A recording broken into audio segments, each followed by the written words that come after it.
India സ്വർണ്ണ ഇറക്കുമതി നിർത്താൻ പോകുന്നു എന്ന തരത്തിലുള്ള വാർത്തകൾ വരുന്നുണ്ട്. കാരണം ഇന്ത്യയിൽ 20,000 കിലോ സ്വർണം, അതായത് നിധിശേഖരം തന്നെ കണ്ടെത്തിയിരിക്കുന്നു എന്നാണ് പറയുന്നത്. സത്യത്തിൽ സ്വർണ്ണ ഇറക്കുമതി നിർത്തേണ്ടി വരുമോ? ഇല്ല, സ്വർണ്ണ ഇറക്കുമതി നിർത്താൻ ഒരിക്കലും കഴിയില്ല. കാരണം അത്രയ്ക്കുള്ള സ്വർണം ഇല്ല എന്ന് വേണം പറയാൻ. 20,000 കിലോ സ്വർണം എന്ന് പറയുമ്പോൾ അത്രയ്ക്കില്ലേ എന്ന് ചോദിക്കുന്ന ഒരു ചോദ്യം വരുമല്ലോ. അപ്പോൾ നമ്മളുടെ ഇറക്കുമതി എത്രയാണെന്ന് അറിയണം. അത് 20,000 കിലോ സ്വർണം എന്ന് പറയുന്നത് 20 ടണ്ണാണ്. നമ്മൾ ഇറക്കുമതി ചെയ്യുന്നത് 800 ടണ്ണാണ്. 800 ടൺ. അപ്പോൾ വലിയ രീതിയിലുള്ള സ്വർണ്ണമാണ് നമ്മൾ ഇറക്കുമതി ചെയ്യുന്നത്. എന്നാൽ ഇവിടെ ഉള്ളത് എന്ന് പറയുന്നത് 20 ടണ്ണാണ്, അതായത് 20,000 കിലോ അത്രയേ ഉള്ളൂ എന്നാണ് പറയപ്പെടുന്നത്. അപ്പോൾ ഇവിടെ അതിനെ പറ്റിയിട്ട് വലിയ ചർച്ച നടക്കുന്നുണ്ട്. സോഷ്യൽ മീഡിയയിലെല്ലാം വലിയ തോതിൽ നേരത്തെ വാർത്ത വന്നത്, 1-2 മാസം മുമ്പ് വന്ന വാർത്തയാണ് ഒഡീഷയിൽ സ്വർണ്ണ ശേഖരം കണ്ടെത്തി എന്നുള്ളത്. ശരിക്കും ഈ സ്വർണ്ണ ശേഖരം എന്ന് പറഞ്ഞാൽ ധാതു നിക്ഷേപമാണ്. നമുക്കറിയാം, സാധാരണ ഒഡീഷയിൽ നിന്ന് ലഭിക്കാറുള്ള ഇരുമ്പയിര് അതുപോലുള്ള ലോഹങ്ങളൊക്കെയാണ് ഇപ്പോൾ ധാതു കലവറയായിട്ടാണ് നമ്മൾ ഒഡീഷ എപ്പോഴും വിശേഷിപ്പിക്കാറുള്ളതെന്നാണ്. വിവിധ ജില്ലകളിലായിട്ടാണ് geological survey of India 20 ton സ്വർണ്ണ ശേഖരം കണ്ടെത്തിയിട്ടുള്ളത് എന്നുള്ളതാണ്. നിലവിലെ വിപണി മൂല്യപ്രകാരം ഇതിൻ്റെ ആകെ മൂല്യം എന്ന് പറഞ്ഞാൽ 20,000 കോടിയിലേറെ വരുമെന്നാണ് പറയപ്പെടുന്നത്. സ്വർണ്ണശേഖരം സംബന്ധിച്ച റിപ്പോർട്ടുകൾ സംസ്ഥാന നിയമസഭയിൽ സമർപ്പിച്ചിട്ടുണ്ട്. ഡിയോഗഡ്, കിയോഞ്ചർ, സുന്ദർഗഡ്, നബരംഗ്പുർ, അങ്കുൽ, കോരാപുത്ത് തുടങ്ങിയ സ്ഥലങ്ങളിലാണ് സ്വർണ്ണശേഖരമുണ്ടെന്ന് സംസ്ഥാന ധാതു മന്ത്രി ഈ പറയുന്ന വിഭൂതി ഭൂഷൺ ജന പറഞ്ഞിരിക്കുന്നത് എന്നുള്ളതാണ്. പ്രധാനപ്പെട്ട പ്രാഥമികമായിട്ട് ഇതിൻ്റെ സൂചനകളൊക്കെ നേരത്തെ തന്നെ വന്നിരുന്നു. മയൂർഭഞ്ച്, മൻകാൻ ഗിരി, സംബൽപൂർ, ബൗദ്ധ് എന്നിവിടങ്ങളിൽ തുടർ പരിശോധനകൾ നടത്തുന്നുണ്ട്. ഈ സ്വർണ്ണശേഖരമുണ്ട് എന്നുള്ളതിനെ സ്ഥിരീകരിച്ചിട്ട് mining corporation, geological survey of India ഇവയൊക്കെ സഹകരിച്ചിട്ട് ഇതിൻ്റെ സ്വർണ്ണഖനിയെ ലേലം ചെയ്യാനായിട്ടുള്ള പ്രവർത്തനങ്ങളും അതിനുള്ള ഒരുക്കങ്ങളും നടത്തുന്നുണ്ട് എന്നുള്ളതാണ്. അപ്പോൾ അത് ഒഡീഷയ്ക്ക് സാമ്പത്തിക കുതിപ്പുണ്ടാക്കും എന്നുള്ള കാര്യത്തിനകത്ത് യാതൊരു സംശയവുമില്ല. നിലവിൽ തന്നെ ഏറെ ധാതു നിക്ഷേപമുള്ള സംസ്ഥാനത്തിൽ ഈ പറയുന്ന സ്വർണ്ണ ശേഖരം കണ്ടെത്തുന്നതോടുകൂടി തന്നെ അത് ലേലം ചെയ്ത് പറയുന്ന ഖനനം ചെയ്ത് എടുക്കുന്നതോടുകൂടി വലിയ കുതിപ്പുണ്ടാകും. കാരണം നമുക്കറിയാമല്ലോ, ഒരു പുതിയതായിട്ടൊരു ഖനി സ്റ്റാർട്ട് ചെയ്താൽ എത്ര ആൾക്കാർക്ക് ജോലി കിട്ടും? ആയിരക്കണക്കിന് പേർക്ക് അവിടെ ജോലി കിട്ടും. അതായത് 20,000 കോടി രൂപയുടെ ഒരു നിക്ഷേപം പോലെയാണത്. ആയിരക്കണക്കിന് 10,000 ആൾക്കാർക്ക് അവിടെ ജോലി കിട്ടും. അനുബന്ധ പ്രവർത്തനങ്ങൾ നടക്കും. ഇത് കുഴിച്ചെടുക്കുന്നതോടുകൂടി തന്നെ വലിയ തോതിലുള്ള വികസന പ്രവർത്തനങ്ങൾ അവിടെ ഉണ്ടാവും. ജനങ്ങളുടെ കയ്യിലേക്ക് വലിയ തോതിൽ പണം എത്തും. ഇത് ഒരുപാട് കാര്യങ്ങൾ ഇതിന് മുൻപോയിട്ട് നടത്താനുണ്ടല്ലോ. അപ്പോൾ ഈ പറയുന്ന തൊഴിൽ സാധ്യത ഉണ്ടാവും, സാമ്പത്തികമായിട്ട് ഉയർന്ന നിലയിലേക്ക് ഒഡീഷ എത്തും. അതൊക്കെ ശരിയാണ്. പക്ഷേ പാരിസ്ഥിതിക പഠനങ്ങൾ നടത്തേണ്ടിയിരിക്കുന്നു. പാരിസ്ഥിതിക പഠനങ്ങൾ നടത്തി പ്രകൃതിയുടെ എന്തെങ്കിലും ആഘാതങ്ങൾ ഉണ്ടാകുമോ, പ്രത്യാഘാതങ്ങളെക്കുറിച്ചുള്ള വലിയ പഠനം നടത്താനും ഈ മേഖലകളിലേക്ക് ഈ ഖനനം തുടങ്ങിക്കഴിഞ്ഞാൽ വൈദ്യുതി, വെള്ളം അതുപോലുള്ള സൗകര്യങ്ങളെല്ലാം എത്തിക്കണമല്ലോ. അതിന് വേണ്ടിയിട്ടുള്ള പ്രവർത്തനങ്ങൾ നടത്തേണ്ടതുണ്ട്. അങ്ങനെ വലിയ ഒരു മുന്നൊരുക്കം ഇതിന് വേണ്ടിയിട്ട് ആവശ്യമാണ് എന്നുള്ളതാണ്. ഖനന പ്രവർത്തനങ്ങൾ തുടങ്ങുന്നത് വലിയ തൊഴിലവസരങ്ങൾ സൃഷ്ടിക്കുമെന്ന് സംസ്ഥാന സർക്കാർ ഓൾറെഡി പറഞ്ഞിട്ടുണ്ട്. ഇത് അടിസ്ഥാന സൗകര്യ വികസനത്തിനും പ്രത്യേകമായിട്ടുള്ള ഒരു വൻ മുന്നേറ്റം ഉണ്ടാക്കുമെന്ന് പറയുന്നു. ഇന്ത്യയിൽ ശരാശരി 1.5 ടൺ സ്വർണ്ണമാണ് പ്രതിവർഷം ഖനനം ചെയ്യാറുള്ളത്. 1.5 ടൺ എന്ന് പറയുമ്പോൾ വളരെ കുറവാണ്. ഏതാണ്ട് 1,500 കിലോ മാത്രമേ ഖനനം ചെയ്തെടുക്കാറുള്ളൂ. ഉപഭോഗത്തിലുള്ള സ്വർണം വൻതോതിൽ ഇറക്കുമതി ചെയ്യുന്ന രാജ്യമാണ് ഇന്ത്യ എന്നുള്ള ഒരു വസ്തുത അവിടെ ഉണ്ട്. ഞാൻ പറഞ്ഞല്ലോ, നേരത്തെ തന്നെ നമ്മൾ പറഞ്ഞു 800 ടണ്ണാണ് നമ്മൾ ഇറക്കുമതി ചെയ്യുന്നത്.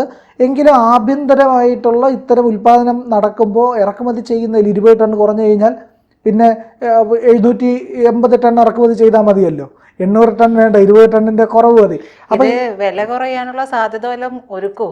ഇല്ല, വില കുറയാനുള്ള സാധ്യതയൊന്നും കാണുന്നില്ല. കാരണം നമ്മൾ തദ്ദേശീയമായിട്ട് തന്നെ സ്വർണം ഖനനം ചെയ്തെടുത്താലും ഈ പറയുന്ന സ്വർണത്തിൻ്റെ നിലവിലെ മൂല്യത്തിനെ ബാധിക്കാത്ത രീതിയിലായിരിക്കും. 20 ടൺ എന്ന് പറഞ്ഞു കഴിഞ്ഞാൽ ഒന്നും ആവില്ല. ഇത് വളരെ കുറവ് മാത്രമേ ഉള്ളൂ. നമുക്ക് അത്രയും 20 ടണ്ണിൻ്റെ ഒരു ശേഖരമുണ്ട് എന്നുള്ളതും അത് ആഭ്യന്തരമായിട്ട് ഒഡീഷയ്ക്ക് ഗുണകരമായിരിക്കും. ഒഡീഷയിൽ അത്യാവശ്യം പണം സർക്കാരിൻ്റെ കയ്യിലേക്ക് എത്തും എന്നുള്ളതാണ്.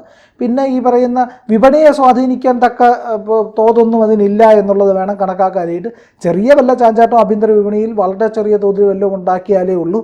എന്തായാലും ഇന്ത്യയിൽ അത്രയേറെ സ്വർണ്ണമുണ്ട്, അല്ലെങ്കിൽ സ്വർണം കണ്ടെത്തുന്നു എന്നുള്ളത് വലിയ കാര്യം തന്നെയാണ്. സാധാരണഗതിയിൽ നമ്മൾ ഈ പറയുന്ന സ്വർണം ഇറക്കുമതി ചെയ്യുന്നത് അറേബ്യൻ നാടുകളിൽ നിന്നാണ്. നമുക്ക് സ്വാഭാവികമായിട്ട് അറിയാമല്ലോ, ഈ പറയുന്ന സ്വർണ്ണക്കടത്ത് വിമാനത്തിലൊക്കെ ശരീരത്തിനുള്ളിൽ ഒളിപ്പിച്ചും ഇത് സ്വർണം ഖരരൂപത്തിൽ നിന്ന് മാറ്റി ദ്രാവക രൂപത്തിലാക്കി വിഴുങ്ങി വരെ കൊണ്ടുവരുന്ന ആൾക്കാരുണ്ട്. എന്തിനേറെ മൃതദേഹത്തിൽ ഒളിപ്പിച്ചു വരെ സ്വർണം ഇന്ത്യയിലേക്ക് കടത്തിയ സംഭവങ്ങളുണ്ടായിട്ടുണ്ട്. അങ്ങനെ വലിയ തോതിലുള്ള സ്വർണ്ണക്കടത്ത് നടക്കുന്നതാണ്. ഇപ്പോൾ ഈ നികുതി, ഇവിടേക്കുള്ള ഈ സ്വർണത്തിൻ്റെ നികുതിയൊക്കെ ഉണ്ടല്ലോ, ഇത് കുറച്ചതോടുകൂടി വലിയ തോതിൽ ഈ സ്വർണ്ണക്കടത്തിൽ വലിയ ഇടിവ് വന്നിട്ടുണ്ട്. സ്വർണ്ണ കള്ളക്കടത്ത് ഇപ്പോൾ അതായത് കൊണ്ടുവന്നിട്ട് വലിയ ലാഭമൊന്നും കിട്ടാനില്ല എന്നുള്ള ഒരു സ്ഥിതി വന്നപ്പോൾ ഈ പറയുന്ന സ്വർണ്ണക്കടത്തുകാരുടെ എണ്ണമൊക്കെ വൻതോതിൽ കുറഞ്ഞിട്ടുണ്ട് എന്നുള്ളതാണ്. എന്തായാലും സ്വർണം എന്ന് പറയുന്നത് എല്ലാ കാലത്തും മനുഷ്യനെ മോഹിപ്പിക്കുന്ന, അത് പുരാണങ്ങളിൽ തൊട്ടുണ്ടല്ലോ, പുരാണങ്ങളിൽ തൊട്ട് പറയുന്നതാണ്. അപ്പോൾ സ്വർണ്ണം എല്ലാ കാലത്തും മനുഷ്യനെ അങ്ങനെ മോഹിപ്പിക്കുന്ന ഒരു വസ്തുവാണ്, ഒരു ലോഹമാണ്. അതുകൊണ്ട് തന്നെ അതിൻ്റെ മൂല്യം വർദ്ധിച്ചുകൊണ്ടിരിക്കുകയും ഈ പറയുന്ന യുദ്ധങ്ങളൊക്കെ വരുമ്പോഴത്തേക്കും സുരക്ഷിതമായ ഇൻവെസ്റ്റ്മെൻറ്റ് എന്നുള്ള രീതിയിൽ സ്വർണ്ണത്തിലാണ് എല്ലാവരും നിക്ഷേപിക്കാറുള്ളത്. പോരാത്തതിന് ഈ പറയുന്ന സ്വർണം ഖനനം ചെയ്തെടുക്കുന്ന മേഖലകളൊക്കെ അതീവ സമ്പന്നവുമായിരിക്കും. നമുക്കറിയാമല്ലോ, നമ്മൾ ഈ KGF-ൻ്റെ കഥയൊക്കെ കണ്ടതല്ലേ, സ്വർണം ഖനനം ചെയ്തെടുക്കുന്നതും അതിൻ്റെ ഇതും അല്ലേ. അപ്പോൾ എന്തായാലും ശരി തന്നെ ഇന്ത്യക്ക് വലിയൊരു അസറ്റ്, ഒരു നിധിശേഖരം കണ്ടെത്തുന്നതിൻ്റെ അത്രയും സന്തോഷത്തോടു കൂടിയാണ് ഒഡീഷ സർക്കാർ ഇതിനെ വിലയിരുത്തുന്നത്. ഈ മേഖലകളിലേക്കുള്ള ആൾക്കാർ ഈ മേഖല കാണാനൊക്കെ പോകുന്നുണ്ടെന്നാണ് പറയുന്നത്. സോഷ്യൽ മീഡിയയിൽ അതിൻ്റെ വീഡിയോകളൊക്കെ പറയുന്നുണ്ട്. ഇന്ന മേഖലകളാണ്, വനപ്രദേശങ്ങളാണ് പലതും, അല്ലെങ്കിൽ ഈ പറയുന്ന ഉൾനാടൻ പ്രദേശങ്ങളാണ്, ഗ്രാമീണ മേഖലകളാണ്. ഈ മേഖലകളിലേക്കൊക്കെ ആൾക്കാർ ചെല്ലുന്നുണ്ട്. നമുക്കറിയാം, നമ്മൾ ഈ കർണാടകത്തിലൂടെ സഞ്ചരിച്ച് വരുമ്പോൾ, ഹൈവേയിലൂടെ വരുമ്പോഴത്തേക്കും ഈ പറയുന്ന KGF-ൻ്റെ ബോർഡ് കാണാൻ പറ്റും, ഗോൾഡ് ഫീൽഡിൻ്റെ ബോർഡ് വെച്ചിരിക്കുന്നത് കാണാൻ പറ്റും. ഇപ്പോൾ അവർ അതിൻ്റെ പേര് KGF എന്നാക്കി. നേരത്തെ കോലാർ ഗോൾഡ് ഫീൽഡ് എന്നങ്ങാണ്ടായിരുന്നു ഫുൾ നെയിമായിരുന്നു വെച്ചിരുന്നത്. ഇപ്പോൾ അത് KGF എന്നുള്ള പേര് തന്നെ അവിടെ വെച്ചിട്ടുണ്ട്. നമ്മൾ ആ ഹൈവേയിലൂടെ കടന്നു വരുമ്പോൾ അത് കാണാൻ കഴിയും, ആ ഗോൾഡ് മൈനിലേക്കുള്ള വഴിയൊക്കെ കാണാൻ കഴിയും. അപ്പോൾ എന്തായാലും അത്തരത്തിൽ ഈ പറയുന്ന അതിനും നമുക്കൊരു വലിയ ഒരു ആകാംക്ഷയുള്ള കാര്യമാണ്. ഇതെങ്ങനെ കുഴിച്ചെടുക്കുമ്പോൾ എങ്ങനെയായിരിക്കും, ഇത് സ്വർണ്ണമായിട്ടാണ്. നമ്മൾ ആൾക്കാരെന്താ വിചാരിക്കുന്നത്, സ്വർണ്ണമായിട്ടിരിക്കുകയാണ്. സ്വർണ്ണമായിട്ടല്ലല്ലോ ഇരിക്കുന്നത്, ഇത് അയിരാണ്. ആ അയിരിനെ എടുത്ത് പ്രോസസ്സ് ചെയ്തിട്ടാണ് സ്വർണ്ണമാക്കി എടുക്കുന്നത് എന്നുള്ളതാണ്. വലിയ പ്രോസസ്സുണ്ട്. ആ പ്രോസസ്സിൽ കൂടെയാണ് എത്തുന്നത്. നമ്മൾ ഈ പറയുന്ന യൂട്യൂബിലും ഈ ഫേസ്ബുക്കിലും ഒക്കെ വീഡിയോകൾ പലപ്പോഴും വരാറുണ്ട്, നദികളിൽ നിന്നൊക്കെ സ്വർണ്ണം അരിച്ചെടുക്കുന്നതിൻ്റെ.